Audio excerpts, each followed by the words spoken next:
Assalomu alaykum. Foyo kanaliga xush kelibsiz. Bugun sizlar bilan Yer sayyorasi qanday tashkil topgani haqida gaplashamiz. So'nggi bir necha milliard yil ichida Yer sayyorasi asteroidlar zarbasiga uchragan, boshqa sayyoralar bilan to'qnashgan va bir necha bor qattiq muzlab qolgan. Turli xil g'aroyib hayot shakllari tomonidan boshqariladigan paytlari ham bo'lgan. Ba'zida bizning ko'k sayyoramiz qanday qilib hozirgacha omon qolganiga hayron qolasan kishi.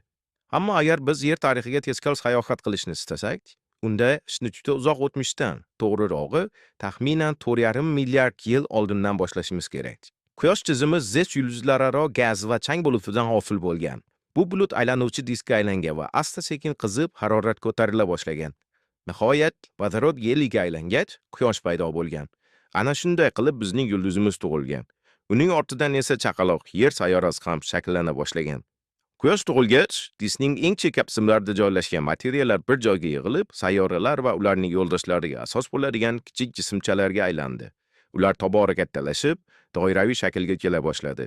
Quyoshdan uzoqroqda joylashganlar asosan muz, suyuqlik va gazlardan iborat edi.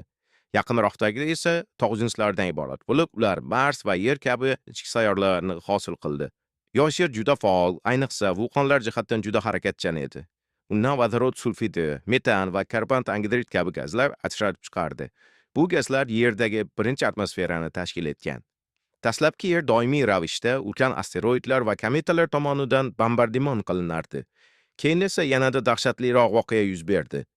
Theia deb nomlangan Mars o'lchamidagi sayyora Yer bilan to'qnashdi. Bu ulkan zarba natijasida katta miqdorda materiallar Yerni o'rab olgan orbitaga sochildi.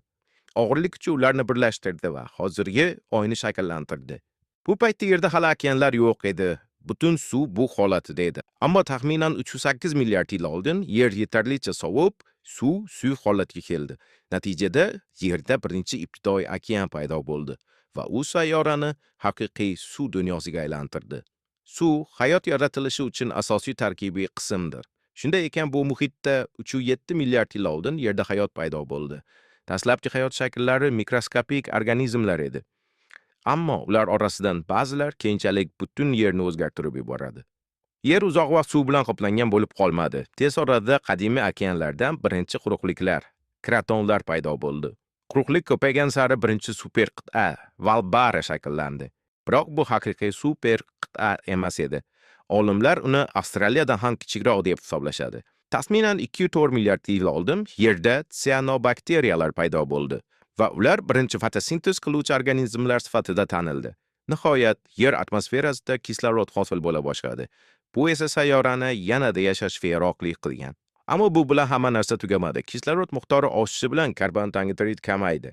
Bu esa Yerning sovishiga olib keldi va natijada birinchi muzlik davri boshlandi. Bu orada kontinentlar, plitalar harakatda edi. Ular ajralib, yana qayta birlashib, Rodinia deb nomlangan super qit'ani hosil qildi. Bu esa Yerdagi eng yirik super qit'a bo'lgan bo'lishi mumkin. Shu orada hayot ham murakkablasha boshladi. Ammo Rodinia parchalanib ketdi va yangi super qit'a Pannotia shakllandi. Keyin taxminan 540-485 million yil oldin hayotda Kembriy portlashi deb nomlanuvchi ulkan evolyutsion sakrash sodir bo'ldi. Bu davrda hayvonlar qattiq tanaga ega bo'la boshladi. Masalan, qobiq yoki tikanlar.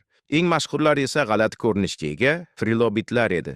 Taxminan 440 million yil oldin iqlim keskin o'zgardi. Okean harorati tushib ketdi. Natijada Yerda birinchi ommaviy yo'qolish, Ordovik Silur yo'q bo'lish hodisasi yuz berdi. Yerda keng tarqalgan hayot shakllarining aksariyati yo'qolib ketdi. Bu hayot shakllari hozirgi ekotizimimiz uchun asos yaratgan edi. Taxminan 420-350 million yil avval Yerda birinchi daraxtlar o'sib chiqdi. Shu davrda hayvonlar ham ilk bor quruqlikka chiqishdi.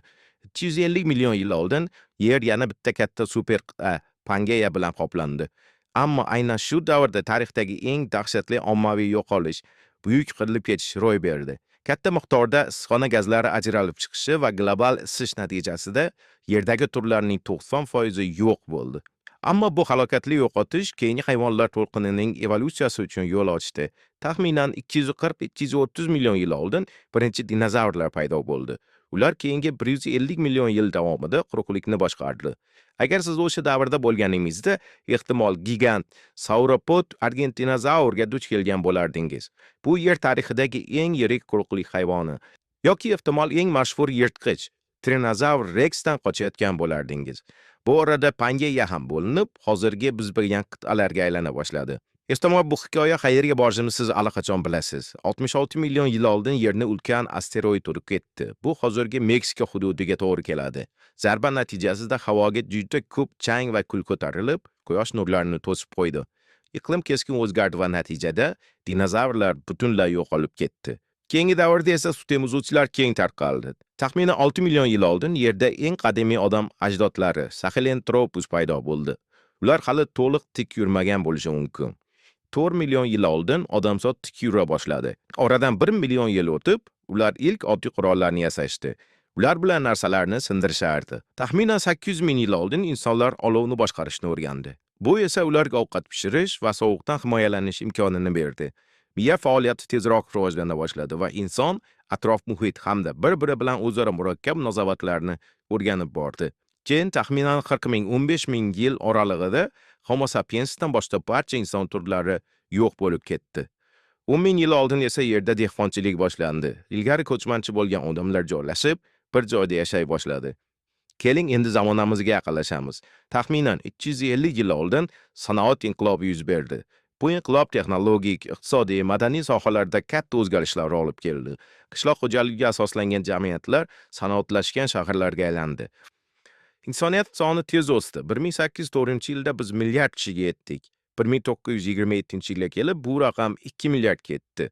1960-yillardan boshlab esa insonlar soni mislsiz tezlikda ortdi va hozirda 8 milliarddan oshgan. Ammo endi biz va boshqa ko'plab hayot shakllari uchun yangi xavf yuzaga kelgan. Bu iqlim o'zgarishi. Dunyo bo'yicha haroratlar va dengiz sathlari oshmoqda. Biologik xilma-xillik esa kamaymoqda. Agar vaziyat o'zgarmasa, biz yana bir global qirilib ketish hodisasi arafasida bo'lishimiz mumkin. Ammo bu haqida biz keyingi videolarda to'xtalib o'tamiz. Siz esa kanalga obuna bo'lishni unutmang. Keyingi videolarda ko'rishguncha, xayr.